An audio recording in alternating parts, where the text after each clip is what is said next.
আসসালামু আলাইকুম। অবিরাম বাংলা সংবাদে সবাইকে স্বাগত জানাচ্ছি আমি শান্তা ইসলাম। শুরুতেই জানিয়ে দেব বিআরবি কেবলস সংবাদ শিরোনাম। বুয়েটের ছাত্র আবরার ফাহাদ হত্যা মামলার রায় আজ।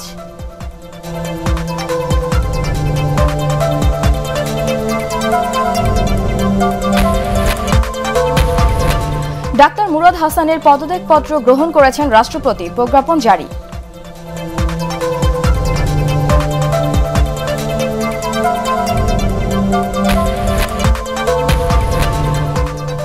প্রধানমন্ত্রীকে কটূক্তির অভিযোগে ব্রাহ্মণবাড়িয়ায় বিএনপি নেতা আলালের বিরুদ্ধে অভিযোগ দায়ের।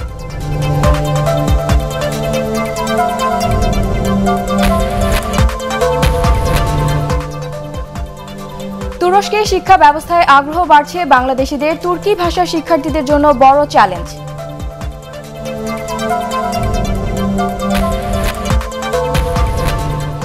এবং মিরপুর টেস্টের শেষ দিনে পাকিস্তানের বিপক্ষে ৮৭ রানে ব্যাট করেছে বাংলাদেশ।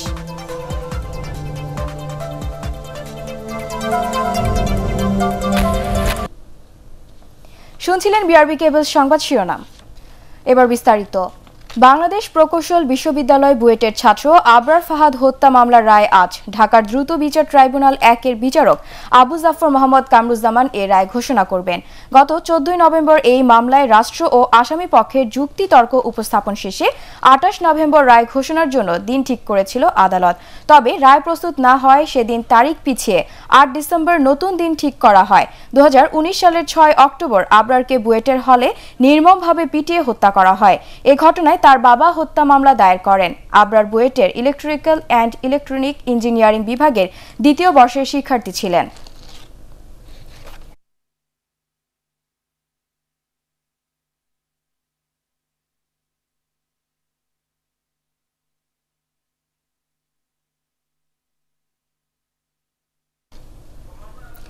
দর্শক, জর্জ কোর্টে আছেন আমাদের সহকর্মী হুমায়ুন চিশতি। আমরা এখন সরাসরি চলে যাচ্ছি তার কাছে। চিশতি, কখন নাগাদ রায় ঘোষণা শুরু হবে আমাদেরকে জানাবেন।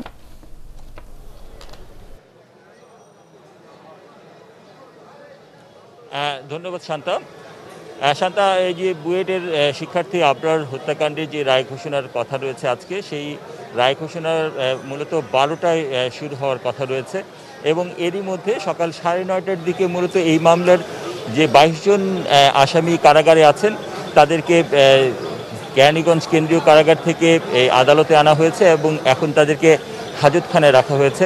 যেহেতু ১২টায় রায় ঘোষণা করার কথা রয়েছে, হয়তো বা ১২টার কিছুক্ষণ আগে তাদেরকে এই হাজতখানা থেকে এজলাস কক্ষে নেওয়া হবে। এবং শান্ত, আপনার মাধ্যমে আরেকটি বিষয় জানিয়ে রাখি যে এই মামলায় মোট আসামি আছে ২৫ জন, তার মধ্যে শুরু থেকেই ৩ জন পলাতক এবং এই ২৫ জন আসামি কিন্তু বুয়েটের শিক্ষার্থী। আবরারের বাবা এই হত্যাকাণ্ডের পরদিন যখন মামলা করেন তখন কিন্তু ১৯ জনের নাম নিয়ে মামলা করেছিলেন।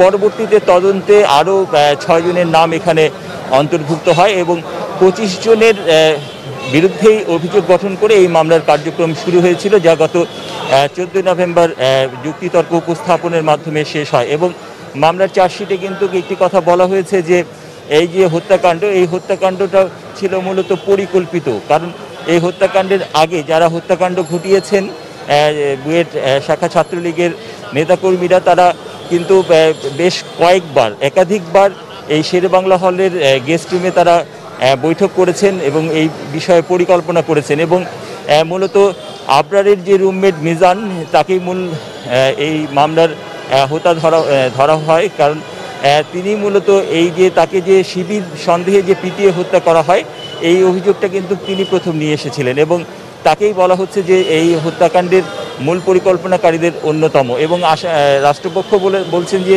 তারা যেই ৪৭ জন সাক্ষীর মাধ্যমে এই হত্যাকাণ্ডটি প্রমাণ করতে সক্ষম হয়েছেন এবং তারা আশা করছেন যে আজকে যে রায়টি হবে সেই রায়ে আসামিদের সর্বোচ্চ শাস্তি হবে।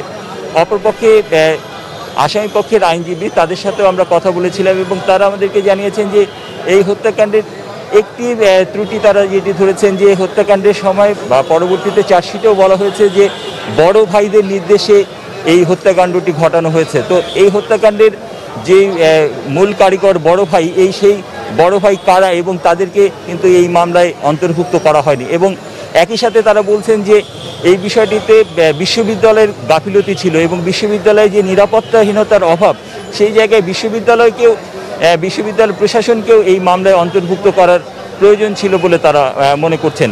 তো সন্ধ্যা 12টার দিকে যদি রায় ঘোষণা শুরু হয়, হয়তো বা আধা ঘন্টার মধ্যেই এই রায় ঘোষণা শেষ হলে আপনার মাধ্যমে আমরা জানিয়ে দিতে পারবো যে আসলে রায়ের ফলাফল কি হলো। শান্তা, ধন্যবাদ। চলে যাচ্ছি পরের সংবাদে। তথ্য ও সম্প্রচার প্রতিমন্ত্রী ডাক্তার মুরাদ হাসানের পদত্যাগপত্র গ্রহণ করেছেন রাষ্ট্রপতি আব্দুল হামিদ। এই বিষয়ক প্রজ্ঞাপন জারি করা হয়েছে। এছাড়া জামালপুর জেলা আওয়ামী লীগ থেকেও মুরাদ হাসানকে বহিষ্কার করা হয়েছে বলে জানিয়েছেন দলটির সাধারণ সম্পাদক ওবায়দুল কাদের। তবে তিনি এও বলেন, ডাক্তার মুরাদ সংসদ সদস্য থাকবে কিনা তা স্পিকারের সিদ্ধান্ত।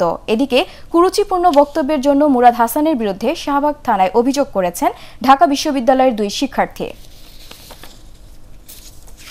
মন্ত্রিসভা থেকে এখন পদত্যাগ করছি এবং দলীয় পদ আছে, তার ঢাকায় কোনো পদ নেই। জামালপুরে পদ স্বাস্থ্য সম্পাদক জেলা আওয়ামী লীগের, সে পদ থেকেও সম্ভবত তাকে অব্যাহতি দেওয়া হচ্ছে। আর এমপির বিষয়েও যদি সেরকম গুরুতর কোনো অভিযোগ আসে, সেটা মাননীয় স্পিকার সিদ্ধান্ত নিতে পারে। রাজনীতি করার অযোগ্য দাবি করে ডাক্তার মুরাদ হাসানকে সব পদ থেকে বহিষ্কার এবং তার গ্রেপ্তার ও বিচার দাবি করেছে বিএনপি। নয়াপল্টনে দলের কেন্দ্রীয় কার্যালয়ে সংবাদ সম্মেলনে বিএনপির সিনিয়র যুগ্ম মহাসচিব রুহুল কবির রিজভী এ দাবি জানান। এদিকে বিএনপি চেয়ারপারসন বেগম খালেদা জিয়াকে বিদেশে চিকিৎসার সুযোগ দেওয়া না হলে জনগণ সরকার পতনের আন্দোলনে নামবে বলে মন্তব্য করেছেন দলটির মহাসচিব মির্জা ফখরুল ইসলাম আলমগীর। মঙ্গলবার রাতে স্থায়ী কমিটির সভায় ডাক্তার মুরাদের বিরুদ্ধে আইনি ব্যবস্থা গ্রহণের সিদ্ধান্ত নেয় বিএনপি।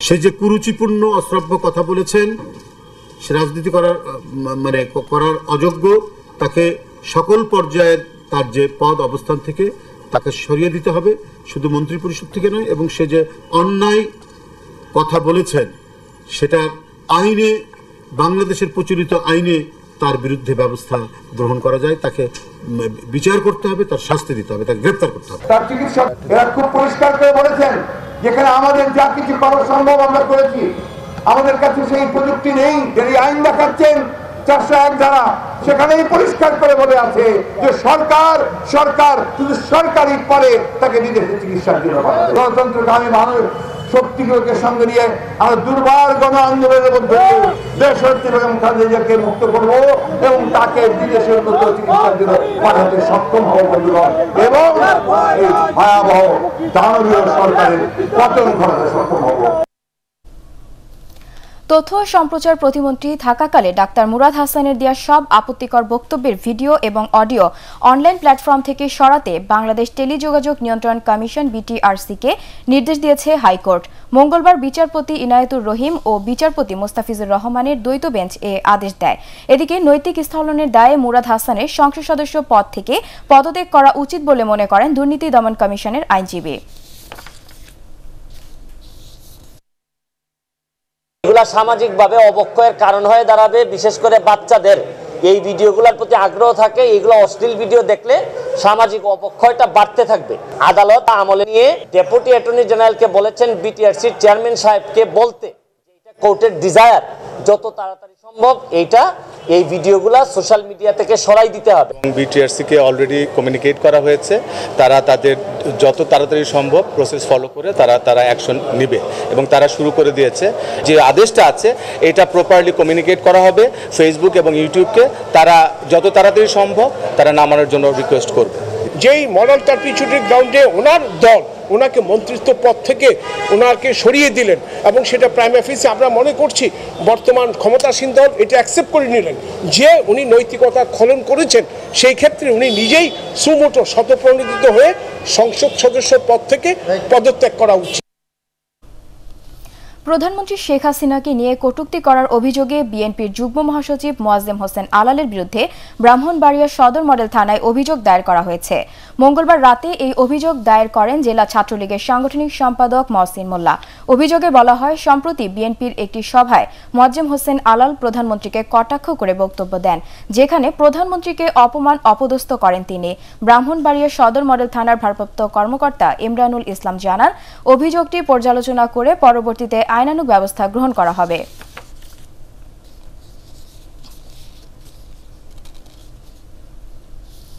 সবার জন্য পুষ্টিকর খাদ্য নিশ্চিতে আন্তর্জাতিক সম্প্রদায়কে একসাথে কাজ করার আহ্বান জানিয়েছেন প্রধানমন্ত্রী শেখ হাসিনা।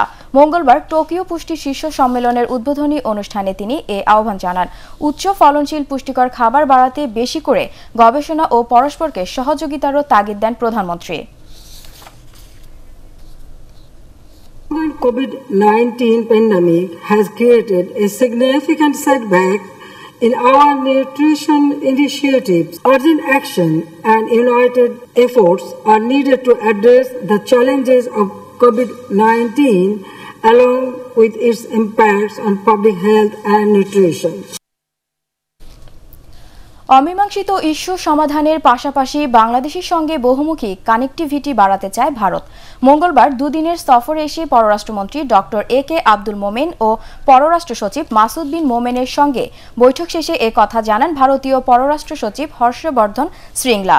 সীমান্ত হত্যা বন্ধে ভারত আরও সতর্ক থাকার আশ্বাস দিয়েছে বলেও জানান পররাষ্ট্রমন্ত্রী।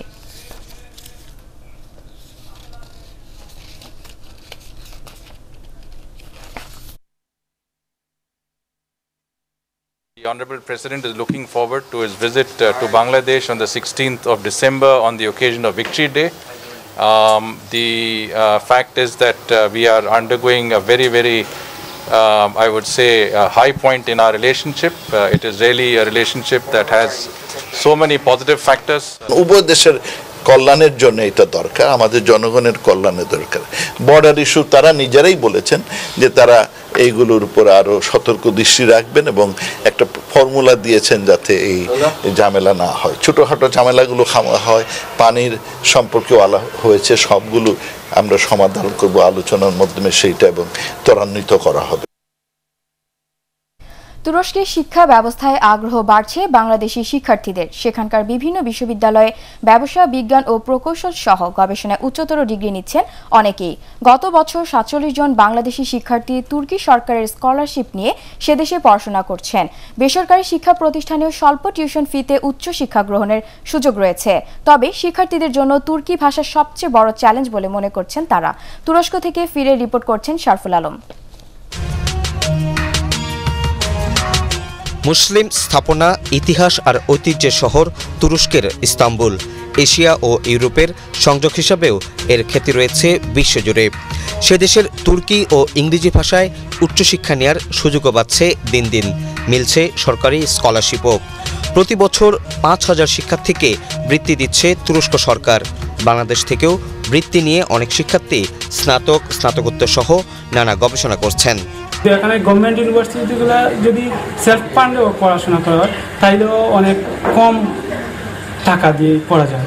স্কলারশিপ নিয়ে ইলদিস টেকনিক ইউনিভার্সিটিতে পড়তে আসা একমাত্র বাংলাদেশি শিক্ষার্থী সামিয়া জানান, তুরস্কে পড়ালেখার সবচেয়ে বড় প্রতিবন্ধকতা ভাষা। 70% টার্কিশ ল্যাঙ্গুয়েজে পড়াশোনা করি, তো এখানে এসে ওরকম একটা মেন্টালি প্রিপারেশন নিয়ে আসা উচিত যে সে ল্যাঙ্গুয়েজটা শিখতে পারবে এবং ওই ল্যাঙ্গুয়েজেই পড়াশোনা করতে হয়। এবং আমি যেহেতু পড়তেছি, this is my final year, তো আমি যেহেতু পারতেছি, আমার মতে বাঙালিরা যদি আসে এটা খুব একটা কঠিন। তুরস্কের তৃতীয় প্রাচীন ও বৃহৎ প্রকৌশল বিশ্ববিদ্যালয় ইলদিস টেকনিক ইউনিভার্সিটিতে 2015 সালে গবেষণা করতে আসেন শাহিন শাহ। প্রথম বাংলাদেশি হিসাবে উচ্চতর ডিগ্রি শেষে একই বিশ্ববিদ্যালয়ে সহযোগী অধ্যাপক হিসাবে কাজ করছেন তিনি। বিভিন্ন দেশের স্টুডেন্টদেরকে পড়াচ্ছে, আমার নিজের খুব ভালো লাগে। ওদের এক একজনের এক এক ধরনের যে দৃষ্টিভঙ্গি বা কথার যে বিভিন্ন ধরনের যে ভাষা, এটা খুব আকৃষ্ট করে। অনেকের পোশাক আশাকে, কালচারে কিছুটা পার্থক্য থাকে। এটা একটা চমৎকার একটা অনুভূতি। তিনি বলছিলেন, তুরস্কে বাংলাদেশি শিক্ষার্থীদের পড়ালেখার সুযোগ পাচ্ছে। পড়ালেখার পাশাপাশি অনেক বাংলাদেশি শিক্ষার্থী চাকরিও করছেন। ইউরোপ আমেরিকার পর তুরস্কে বাংলাদেশের শিক্ষার্থীদের পড়াশোনার আগ্রহ বাড়ছে। তুরস্ক সরকারের বৃত্তি নিয়ে বিভিন্ন বিশ্ববিদ্যালয়ে পড়াশোনা করছেন অনেক বাংলাদেশি শিক্ষার্থীরা। শারফুল আলম, এটিএন বাংলা, ইস্তাম্বুল, তুরস্ক। এবার বাংলাদেশ পাকিস্তান সিরিজের খবর।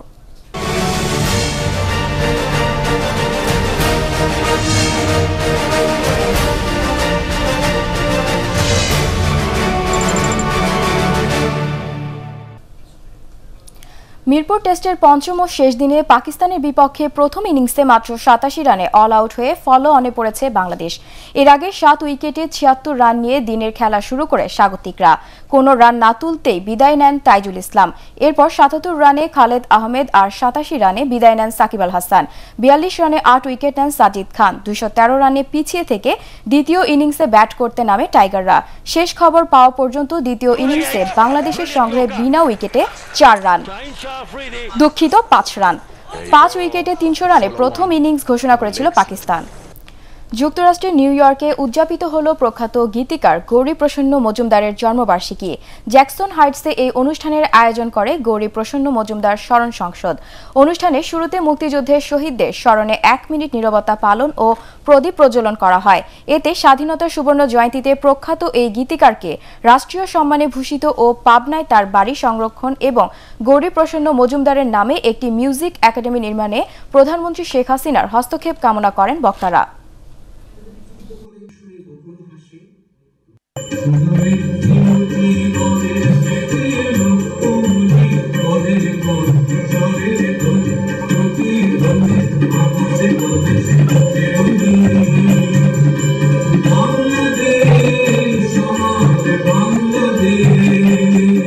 যে 50 বছরের সুবর্ণ জয়ন্তী পালন হচ্ছে, বাংলাদেশের কোথাও কোনো স্থাপনা কোনো কিছুতে কিন্তু গৌরী প্রসন্ন মজুমদারের নাম নেই। গৌরী প্রসন্ন মজুমদারের এই অবদানকে স্বীকার করে গৌরী প্রসন্ন মজুমদার একটি মিউজিক ইনস্টিটিউট বাংলাদেশে হতে পারে।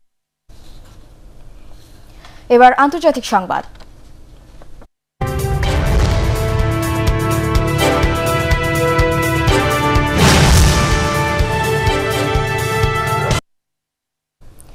ইউক্রেন ইস্যুতে রাশিয়াকে আবারও সতর্ক করল যুক্তরাষ্ট্র। রুশ প্রেসিডেন্ট ভ্লাদিমির পুতিনের সাথে ভার্চুয়াল বৈঠকে এই সতর্কবার্তা জানান মার্কিন president Joe Biden. White House এক বিবৃতিতে জানায়, ইউক্রেনের চারপাশে রাশিয়ার প্রায় 1 লাখ সেনা মোতায়েনের বিষয়ে গভীর উদ্বেগ প্রকাশ করেছেন মার্কিন প্রেসিডেন্ট। ওই অঞ্চলে রাশিয়া তাদের সেনা তৎপরতা বন্ধ না করলে মস্কোর বিরুদ্ধে যুক্তরাষ্ট্র ও ইউরোপীয় মিত্র দেশগুলো অর্থনৈতিক সহ অন্যান্য পদক্ষেপ নেবে বলেও হুঁশিয়ারি উচ্চারণ করেন জো বাইডেন। তবে ইউক্রেনের ব্যাপারে ভ্লাদিমির পুতিনের সিদ্ধান্ত এখনও স্পষ্ট নয়, তাই আগেই এই ব্যাপারে নিজেদের অবস্থান রাশিয়াকে জানিয়ে দিল মার্কিন প্রশাসন। এবার পার্টেক্স খেলার খবর।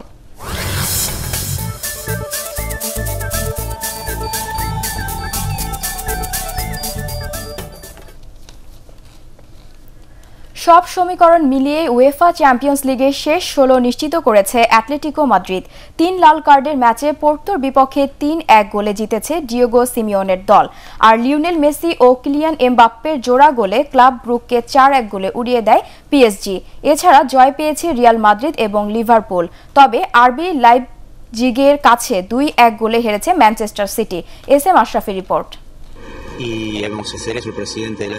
অস্তিত্বের যুদ্ধ, সম্মানের লড়াই, চ্যাম্পিয়ন্স লিগের গ্রুপ পর্ব থেকেই বিদায়ের শঙ্কা। এত সব চাপ নিয়ে শুরু করা ম্যাচে 55 মিনিট পর্যন্ত গোলের দেখা নেই। ডিয়েগো সিমিওনের ব্লাড প্রেশার যখন তুঙ্গে, সে সময় আতোয়া গ্রিজম্যানের ছোঁয়ায় লিড অ্যাটলেটিকোর। মাঝমাঠ দখল নিয়ে গোল পেতে রীতিমতো মরিয়া হয়ে উঠে পর্তুগিজ ক্লাবটি। 67 থেকে 75 মিনিটে দু দলের 3 ফুটবলার দেখেন লাল কার্ড। তবে স্প্যানিশ ক্লাবের পাল্টা আক্রমণের কৌশলী শেষ পর্যন্ত 32 ভাগ বল দখলে রাখা অ্যাটলেটিকো এনে দেয় সাফল্য। অ্যাঙ্গেল কোরিয়ার পর আরেক আর্জেন্টাইন দি পল শেষ মুহূর্তে এনে দেন 2 গোল। আগেই নকআউট পর্ব নিশ্চিত করা পিএসজির সামনে মিশন ছিল ফুটবলারদের মধ্যে সেতু বন্ধন দৃঢ় করা। 7 মিনিটের মধ্যে 2 গোল করে কিলিয়ান এমবাপ্পে সবচেয়ে কম বয়সী ফুটবলার হিসেবে চ্যাম্পিয়ন্স লিগে 30 গোলের রেকর্ড গড়ে ফেলেন। যার রেকর্ড ভেঙে ফরাসি তারকা উৎসবে মেতেছেন সেই মেসিও ক্লাব ব্রুগের বিপক্ষে 2 বার জালের নিশানা খুঁজে নেন। একই সাথে ফুটবল কিংবদন্তি পেলের 757 গোলের রেকর্ড পেছনে ফেলে নিজেকে আরও এক ধাপ এগিয়ে নেন। এসি মিলানকে 2-1 গোল হারিয়ে প্রথম ইংলিশ ক্লাব হিসেবে গ্রুপ পর্বের 6টি ম্যাচেই জয়ের ধারা ধরে রাখল লিভারপুল। টেমুরের গোলের পর ইংলিশদের সমতায় ফেরান মোহাম্মদ সালাহ। জয়সূচক গোলটি ওরিগির। আরবি লাইপজিগের কাছে 2-1 গোলে হেরেছে পেপ গার্দিওলার ম্যান সিটি। তবে ইন্টার মিলানকে 2-0 গোলে হারিয়ে গ্রুপ চ্যাম্পিয়ন হয়ে শেষ 16 নিশ্চিত করেছে কার্লো আনচেলত্তির রিয়াল মাদ্রিদ। এস এম আশরাফ, এটিএন বাংলা। শেষ করার আগে বিআরবি কেবল সংবাদ শিরোনাম আরও একবার। বুয়েটের ছাত্র আবরার ফাহাদ হত্যা মামলার রায় আজ।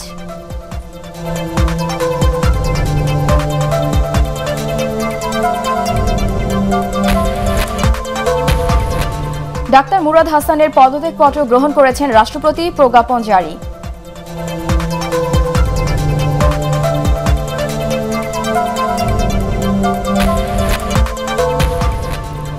প্রধানমন্ত্রীকে কটূক্তির অভিযোগে ব্রাহ্মণবাড়িয়ায় বিএনপি নেতা আলালের বিরুদ্ধে অভিযোগ দায়ের।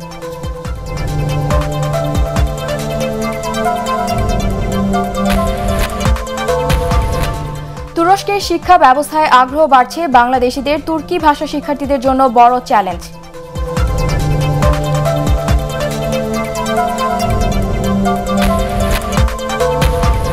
এবং মিরপুর টেস্টে পাকিস্তানের বিপক্ষে 87 রানে অল আউট বাংলাদেশ, ফলো অনে পড়ে দ্বিতীয় ইনিংসে ব্যাট করেছে স্বাগতিকরা।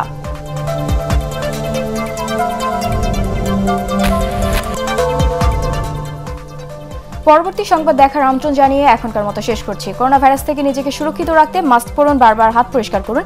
এটিএন বাংলা সংবাদ ইউটিউবে দেখতে ব্রাউজ করুন youtube/ATN Bangla News। ধন্যবাদ সবাইকে সাথে থাকার জন্য।